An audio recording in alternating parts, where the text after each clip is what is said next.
let's continue with the part we were building in the last video. I'm going to turn off Turbo Smooth and Shell. And what I want to do now is select that edge selection, which is from the last operation still selected, and I want to make it planar along the Y. And let's do that down here. Alt and L for a loop selection, planar along the Y. Okay, and now let's select this middle group of polygons. I'm going to hit F2 so they're more visible, and Alt Q so we can see a little better. Wait, exit isolation, Alt Q so we get just that part. There we go. And I'm going to take these polygons, I'm going to extrude them a little bit.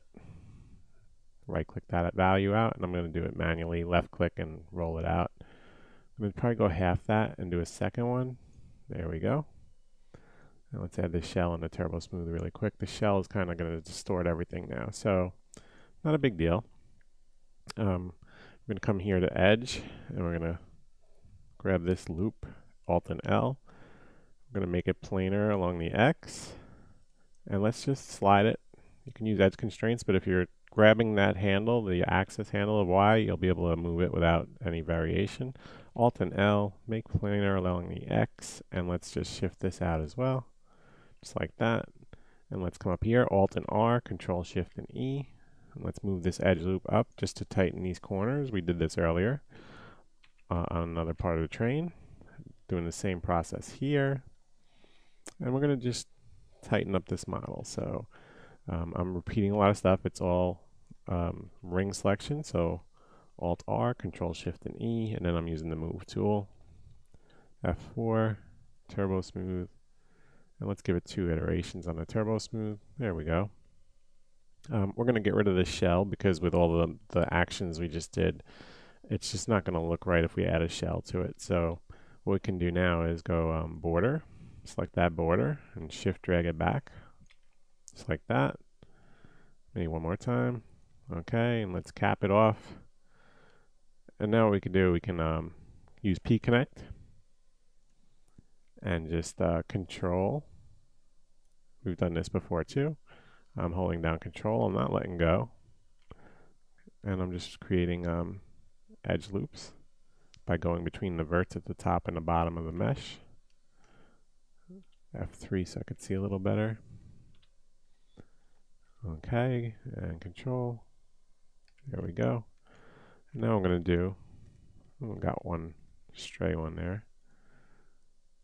But be careful when you do this. I get carried away sometimes, so just backspace those out. Those are two that didn't work out so well. You can also just select these verts if you're close to another set, and just Control Shift and E to connect them, just like I did there. And now what I'm going to do is I'm going to make the pieces, you know, the edge loops that go across. So what I'm going to do is count these 1, 2, 3, 4, 5, 6, 7, 8, 9. So I'm going to grab these edges, Alt and R. The selection only goes as far as here because it's not continuous any longer. And I'm going to use connect. And check, I hit 9 segments. And now I'm going to grab this edge, Alt and L.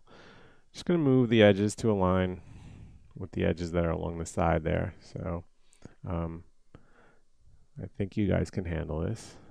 I'm not going to explain every move, but I'm just simply selecting, loop selecting, Alt and L, and then just moving them. I can see over here what's going on with the edges along the side because we want to sew this up. And I'm moving them to the positions they need to be in, and then I'll just simply sew it up. So now we come in here, P connect again, Control. There we go, Control, and you can see this way we're getting a quad mesh. Probably could have done this in the beginning with extrusion instead of having to sew this up, but it's good. It teaches you how to improvise when you're modeling, and it's not very difficult to do.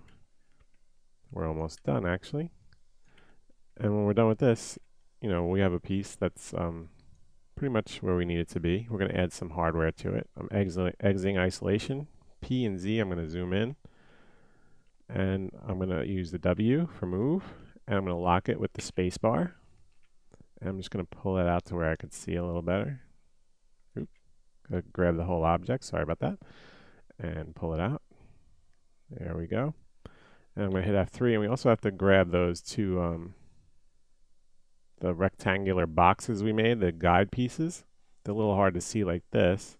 So I'm just going to grab them. They might be hidden.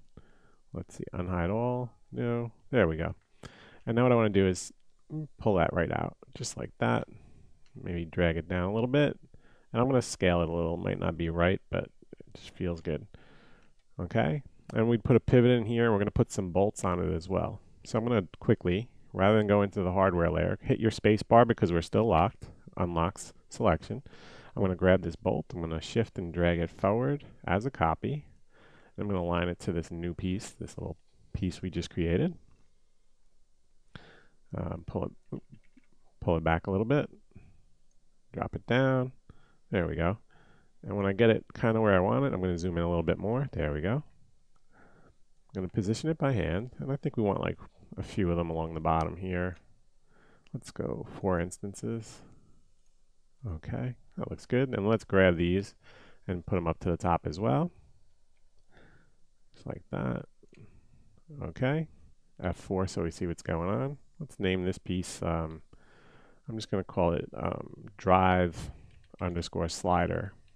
Again, I'm not a train expert, and that's really what this exercise is about. You may not be an expert in every area. Like when someone asks you to model something, you may know nothing about it. I know nothing about these trains, but going based on the reference I find, I think I'm doing a pretty decent job. It would be a fine model for even a movie clip, if you ask me, if it's textured properly and goes by, unless it's a movie about trains and we have a bunch of really aficionados looking at it. The average viewer isn't going to understand that it's not perfect. So always keep that in mind. So what I'm going to do now is I'm going to add these pivots from the wheels where the axles are in all those little locations. I'm going to do that when the video isn't running. I'm going to align things a bit as well. And then with that, we're going to call the linkage section done. There probably is more work to be done. In the final file that I provide, you'll have everything in place so you can look at it and refer to it. And then in the next video, we're going to go up to the front of the boiler, and there's some hardware elements that we need to build for this section. So I'm going to pause the video.